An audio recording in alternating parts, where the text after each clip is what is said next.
अस्सलाम वालेकुम दोस्तों, क्या हाल चाल है। मेरा नाम उमर ख़त्ताब है। आपकी गवर्नमेंट जॉब प्रिपरेशन के लिए मैं इंग्लिश के लेक्चर्स अपलोड करता रहता हूं। आपसे गुजारिश है कि आप किसी भी टाइप का गवर्नमेंट जॉब प्रिपरेशन के लिए तैयारी कर रहे हैं तो मेरे चैनल को सब्सक्राइब कर लें। आज हमारे इस वीडियो लेक्चर में इंग्लिश ग्रामर के चंद मज़ीद इंपॉर्टेंट कंसेप्ट को डिस्कस किया जाएगा। उम्मीद है आपको अच्छा लगेगा। सबसे पहला क्वेश्चन है हमारे पास, इसके 4 पार्ट्स कर रखे हैं। आपने बताना यह है कि कौन से पार्ट में एरर है। सेंटेंस का पहला पार्ट ए जो है उसमें लिखा है कैन यू थिंक अबाउट। दोस्तों, can you think about anything which is to be done. To be done sense देता है। आपके सेंटेंस में कहा जा रहा है कि आप किसी ऐसी चीज़ के बारे में सोच सकते हैं जो अभी होना बाकी है, यानी जो चीज़ अभी हुई नहीं, क्या आप उसको सोच सकते हैं। तो गलती कहाँ पे है दोस्तों, can you think. Can say फिक्रा start है तो इसका मतलब फिक्रा हमारा इंटेरोगेटिव फॉर्म में होगा। माफ़ कीजिएगा, आखिर पे फुल स्टॉप नहीं आएगा, इंटेरोगेशन मार्क आएगी। कैन यू थिंक, एक तो फिक्रा इंटेरोगेटिव होगा और दूसरा ये कि मोडाल से सेंटेंस स्टार्ट है तो इसका मतलब आगे चल के वर्ब की फर्स्ट फॉर्म यूज़ की जाएगी। कैन यू थिंक वर्ब की फर्स्ट फॉर्म दे रखी है, उसके बाद लिखा है अबाउट। थिंक अबाउट, बस यहीं पे गलती है। थिंक अबाउट नहीं कहते हम जब हमने इस तरह के सेंस में सोचना हो मुस्तकबिल के बारे में। तो मुस्तकबिल में सोचते वक्त हम थिंक अबाउट नहीं, थिंक ऑफ कहते हैं। तो यहाँ पे चूंकि मुस्तकबिल में जो चीज़ अभी हुई नहीं, अभी वो होनी है, उस चीज़ के बारे में सोचने का कहा जा रहा है, तो आप थिंक अबाउट नहीं कहेंगे, अब थिंक ऑफ कहेंगे। दोस्तों याद रखिएगा, जो चीज़ अभी हुई नहीं उसके बारे में अगर आप सोचते हैं तो हमेशा थिंक के साथ प्रेपोजिशन आप ऑफ लेके ही चलेंगे, थिंक ऑफ।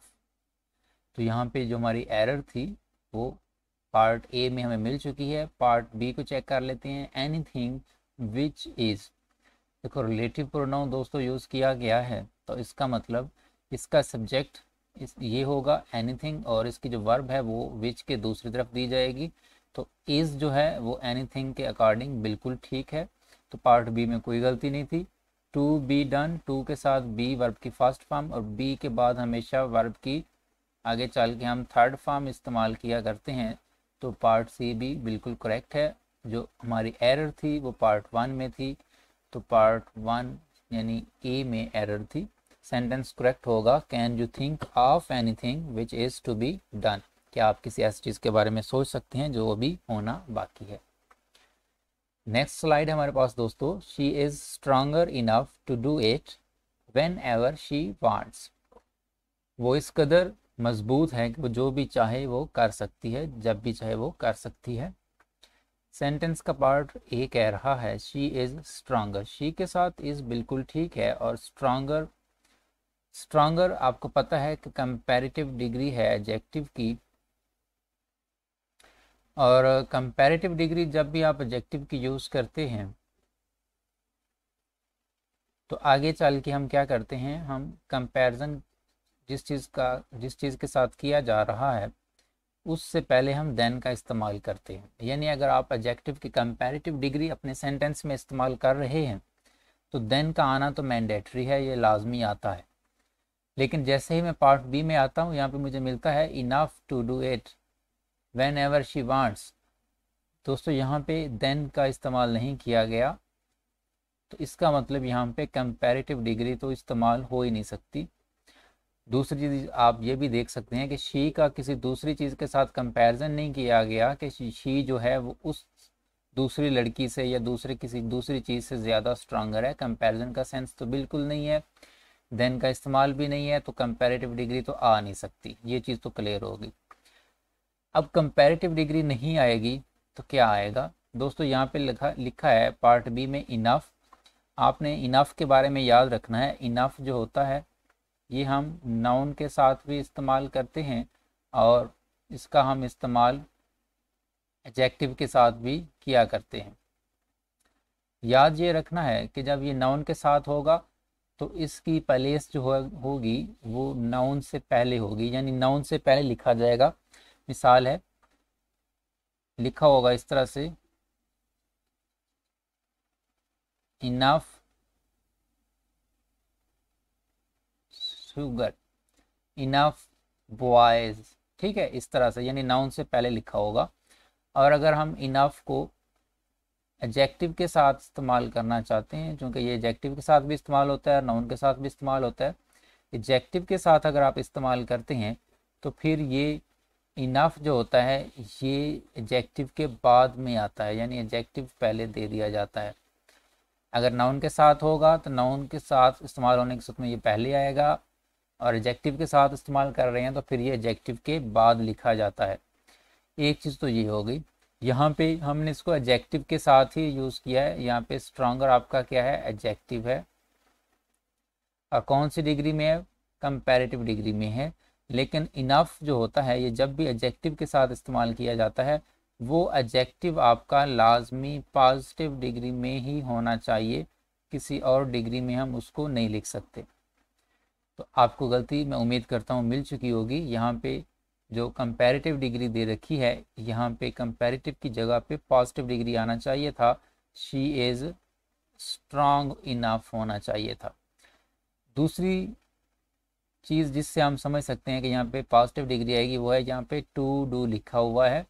दोस्तों याद रखिएगा, इन्फिनिटिव जो होता है ये हमेशा पॉजिटिव डिग्री के साथ आया करता है। तो यहाँ पे आप शी इज़ स्ट्रांग इनफ करने वाले हैं टू डू इट।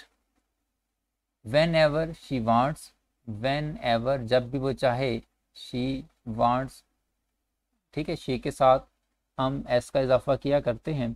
तो जब भी वो चाहती है वो कर पाती है, कुछ भी कर सकती है। तो बाकी कहीं पर भी कोई पार्ट, किसी पार्ट में एरर नहीं है, सिर्फ एक एरर थी, पार्ट ए में सेंटेंस होना चाहिए था शी इज़ स्ट्रांग इनफ।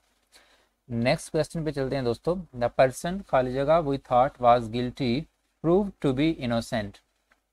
वो शख्स जिसे हम गिल्टी समझ रहे थे वो मासूम साबित हुआ। गलती कहाँ पे है, गलती नहीं है, फिलर दे रखे है, आपको यूज़ करना है दैट को, हुम को, हु को या विच को। दोस्तों हम दैट का इस्तेमाल तब करते हैं जब आप एनिमल और पर्सन को इकट्ठा लिख दें तो आगे चल के हम रिलेटिव प्रोनाउन में दैट का इस्तेमाल करते हैं।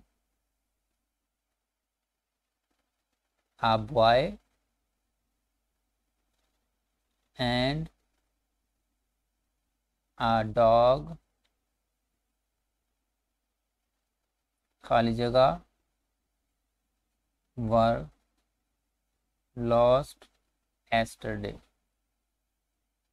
कल से क्या है जी, एक लड़का और एक कुत्ता गुम हो चुके हैं। अब यहाँ पे खाली जगह में आप रिलेटिव प्रोनाउन कौन सा यूज़ करेंगे, देखिएगा यहाँ पे हमारे पास जो पेयर बन रहा है वो कुछ इस तरह से है कि हमारे पास एक बॉय है और एक डॉग है, यानी एक एनिमल है एक पर्सन है। तो रिलेटिव प्रोनाउन यहाँ पे कौन सा आएगा, सिर्फ और सिर्फ दैट आएगा। तो ऐसी सूरत में यहाँ पे जस्ट हम सिर्फ दैट यूज़ कर सकते हैं। और बाकी रहेगी बात विच की, तो विच हमेशा आप थिंग्स के साथ इस्तेमाल करते हैं, आप पर्सन या एनिमल के साथ विच यूज़ नहीं करेंगे। इसके बाद है हुम और हु। दोस्तों ऑप्शन ए कैंसिल हो जाएगा क्योंकि यहाँ पे एनिमल और पर्सन दोनों चीज़ें तो नहीं दे रखी, सिर्फ पर्सन की बात हो रही है। और विच भी कैंसिल हो जाएगा क्योंकि यहाँ पे थिंग की बात नहीं की जा रही, यहाँ पे पर्सन की बात की जा रही है। बाकी ऑप्शन बी या सी में से एक हो सकता है। दोस्तों याद रखिएगा, हुम हम तब यूज़ करते हैं जब आपको फ़िक्रे में ऑब्जेक्ट की ज़रूरत हो, लेकिन अगर आपको फ़िक्रे में सब्जेक्ट की ज़रूरत है तो सब्जेक्ट की जगह पे हम हमेशा रिलेटिव प्रोनाउन हु इस्तेमाल करते हैं। अब आपको सोचना ये है कि सेंटेंस में हमें ऑब्जेक्ट की ज़रूरत है या सब्जेक्ट की ज़रूरत है। आप दोस्तों याद रखिएगा, आपने बेसिक एक स्ट्रक्चर पढ़ रखा होगा जब आप टेंस पढ़ते हैं कि सबसे पहले सब्जेक्ट लिखा जाता है, फिर वर्ब लिखी जाती है, फिर ऑब्जेक्ट लिखा जाता है। यानी वर्ब से पहले हमेशा सब्जेक्ट लिखा जाता है। आप सपोज कर लें कि यहाँ पे ये जो क्लास है दरमियान में वी थॉट, ये सपोज करें नहीं है। द पर्सन खाली जगह was guilty prove to be innocent. देखो यहाँ पे ये वाज आपकी क्या है, वर्ब है। वर्ब से पहले आपको पता है सब्जेक्ट लिखते हैं, ऑब्जेक्ट नहीं लिखते। तो सब्जेक्टिव केस रिलेटिव प्रोनाउन की कौन सी होती है, हु होती है। तो हम यहाँ पे लिखेंगे the person who was guilty prove to be innocent. मैं उम्मीद करता हूँ आपको समझ आ चुकी होगी। दूसरा, आप इसको ही या हिम का इस्तेमाल करके भी देख सकते हैं। ही वाज और दूसरा है ऑब्जेक्टिव केस के साथ हिम वाज। दोस्तों आपको पता है हिम वाज कभी भी नहीं होता, ही वाज होता है। तो आपको पता है ही सब्जेक्ट होता है, मतलब यहाँ पे सब्जेक्ट की ज़रूरत थी। तो मैं इसलिए यहाँ पे ऑप्शन सी जो है इसको करेक्ट कंसीडर करूँगा। The person who we thought was guilty prove to be innocent. Next slide पे चलते हैं दोस्तों। The men and women avoided each other. दोस्तों ईच अदर है, आपको बताना है सेंटेंस में इम्प्रूवमेंट की ज़रूरत है या नहीं। ईच अदर कब हम इस्तेमाल करते हैं, ईच अदर हम दो के लिए इस्तेमाल करते हैं। मिसाल अगर सेंटेंस कुछ इस तरह से हो, दे बोथ वर टॉकिंग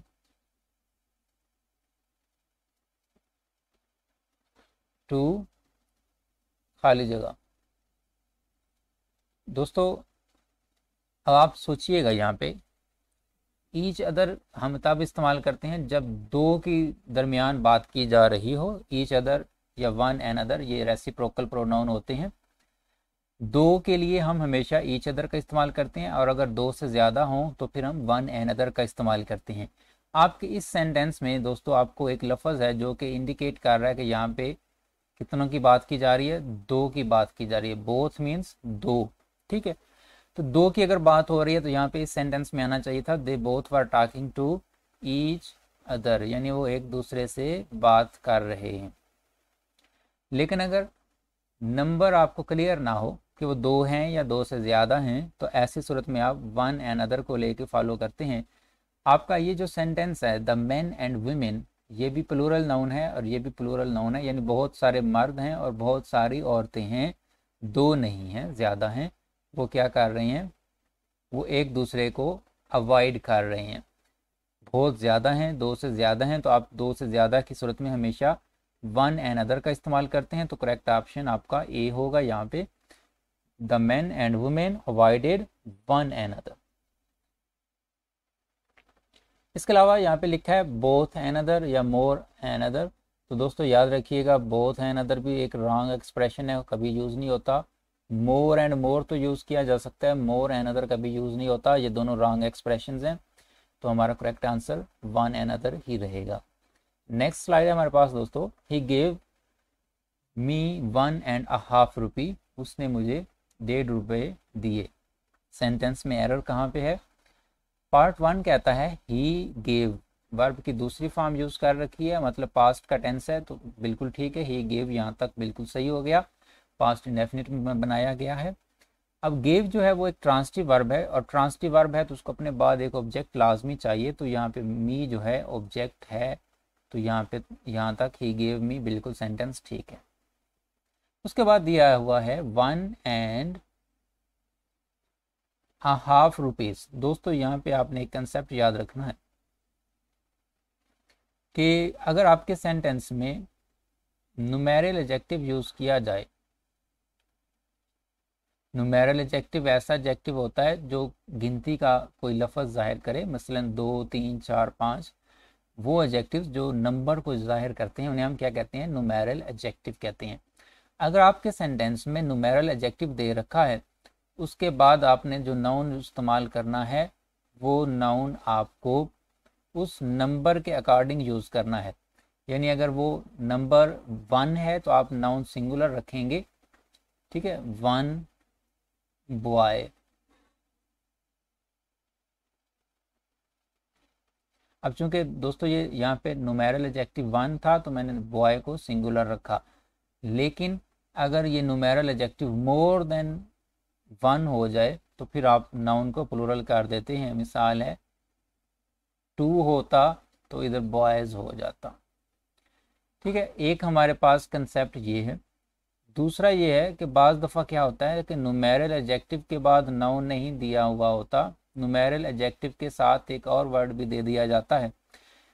वो क्या होता है, नुमेरल एडजेक्टिव के साथ बाज़ दफ़ा एक फ्रैक्शन भी दे दी जाती है।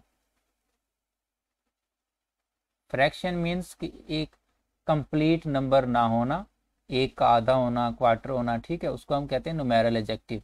मसलन एक जो है वो तो आपका नुमेरल एडजेक्टिव है, लेकिन अगर 1/2 कर दिया जाए, चूंकि ये अब एक फ्रैक्शन की सूरत अख्तियार कर चुकी है, तो इसको हम क्या कहेंगे, फ्रैक्शन। तो अगर आपके सेंटेंस में नुमेरल एडजेक्टिव और फ्रैक्शन दोनों दे दी जाएं, तो ऐसी सूरत में आपको क्या करना होता है, आपको फ्रैक्शन के बाद नाउन का इस्तेमाल नहीं करना होता, आपको नुमेरल के बाद नाउन का इस्तेमाल करना होता है। यानी आपको प्लेस जो होती है वो नाउन की नुमेरल एडजेक्टिव के साथ रखनी होती है, फ्रैक्शन के साथ नहीं रखनी होती। हमारा जो सेंटेंस है, ही गेव मी 1.5 रुपीज़, इसमें जो नाउन है वो है ये रुपी, यहाँ पे क्या है, एक नाउन है। हाफ यानी 1/2 क्या है, आपकी फ्रैक्शन है। 1 यहाँ पे आपका नुमेरल एडजेक्टिव है। हमने ये चीज़ पढ़ ली है कि अगर फ्रैक्शन दे रखी हो नुमेरल एडजेक्टिव के साथ साथ, तो हम नाउन को नुमेरल एडजेक्टिव के साथ रखते हैं, ना कि फ्रैक्शन के बाद। तो आपका करेक्ट सेंटेंस होना चाहिए था इस तरह से कि ही गेव मी 1। अब चूंकि यहाँ पे नुमेरल एडजेक्टिव कितने हैं दोस्तों, 1 है। ठीक है, 1 है तो आप नाउन क्या रखेंगे, नाउन आप सिंगुलर रखेंगे, रुपीज़ नहीं करेंगे। He gave me 1 rupee and a half. ठीक है, तो आपका ऑप्शन जो है, ऑप्शन सी में एरर थी। आप इस तरह से सेंटेंस करेंगे, he gave me 1 rupee and a half. Next question है हमारे पास, हमने बताना है 1 वर्ड सब्सटीट्यूशन। यहाँ पे सिस्टम फॉर कैचिंग क्रिमिनल, एक ऐसा निज़ाम जो मुजरमों को पकड़ने के लिए इस्तेमाल किया जाता है, उसे हम क्या कहते हैं, एक वर्ड में इस चीज़ को हमने डिस्क्राइब करना है। दोस्तों ऑप्शन है हमारे पास ड्रैगनेट, उसके बाद है जी हाइपरबोल, उसके बाद है एम्ब्रोकेशन, और उसके बाद है डिप्सोमैनिया। दोस्तों याद रखिएगा, आपका सिस्टम फॉर कैचिंग क्रिमिनल्स जो होता है उसका करेक्ट आंसर, यानी ऐसा निज़ाम, ऐसा सिस्टम जो मुजरम्स को पकड़ने के लिए यूज़ किया जाता है, उस सिस्टम को हम कहते हैं ड्रैगनेट। आप इसको याद रख सकते हैं कि ड्रैग कहते हैं खींच कर ले के आना, किसी चीज़ को खींच कर ले के आना, उसे हम ड्रैग कहते हैं। और नेट कहते हैं पिंजरे को। तो किसी चीज़ को खींच के पिंजरे में डालना या पकड़ के पिंजरे में डाल देना, उसको क्या कहते हैं जी, ड्रैगनेट। तो हमारा करेक्ट आंसर हो जाएगा सिस्टम फॉर कैचिंग क्रिमिनल्स के लिए ड्रैगनेट। हाइपरबोल किसे कहते हैं जी, हाइपरबोल कहते हैं एग्जैजरेटेड स्पीच को। बाज़ लोग होते हैं जो कि बहुत ज़्यादा बातूनी होते हैं, बहुत ज़्यादा वो बातें करते हैं, बड़के मारते हैं, बाद में बेशक उनसे वो पूरी ना हों, तो ऐसे पर्सन के लिए, उसकी बातों के लिए हम क्या यूज़ करते हैं, हाइपरबोल। यानी वो बंदा जो बहुत ज़्यादा छोड़ रहा हो, उसको हम कहते हैं कि ये हाइपरबोल कर रहा है, एग्जैजरेटेड स्पीच कह रहा है, बढ़ा चढ़ा के बात को करना। ठीक है, यानी जो हकीकत के बिल्कुल करीब ना हो। मसलन मैं कह देता हूँ कि वो बिजली से भी ज़्यादा तेज़ है, तो ये एक बिल्कुल हाइपरबोल है, क्योंकि ये इफ़ेक्ट हो ही नहीं सकता, कोई शख्स बिजली से तेज़ हो नहीं सकता। तो ऐसी चीज़ जो बढ़ा चढ़ा के बात की जाए, उसको हम कहते हैं हाइपरबोल, यानी एग्जैजरेटेड स्पीच। बाकी रह गया ऑप्शन सी, इसमें लिखा है जी एम्ब्रोकेशन। एम्ब्रोकेशन कहते हैं लोशन वगैरह को जो कि आप जिस्म के ऊपर लगाते हैं। ठीक है, एम्ब्रोकेशन किसको कहते हैं, लोशन को कहते हैं। डिप्सोमैनिया कहते हैं क्रेविंग फॉर अल्कोहल। कोई बेवड़ा किस्म का बंदा है जो कि जिसको पीने की बहुत ज़्यादा ख्वाहिश होती है। ठीक है, स्ट्रॉन्ग डिज़ायर को हम क्रेविंग कहते हैं। तो क्रेविंग फॉर अल्कोहल,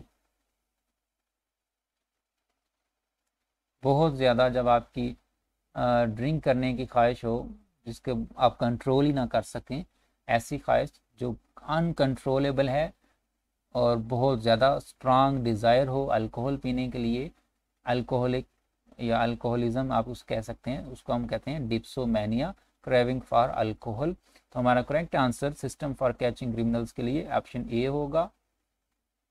दोस्तों ये थी आज की वीडियो, आपको कैसी लगी अपनी फीडबैक कमेंट सेक्शन में ज़रूर दीजिएगा। अगर आपको कुछ सीखने को मिला तो वीडियो को लाजमी लाइक कीजिए। अगर आपने अभी तक सब्सक्राइब नहीं किया तो दोस्तों वो भी कर दें ताकि मेरी हर वीडियो आप देख पाएँ। अपना ख्याल रखिएगा। वीडियो देखने का बहुत शुक्रिया।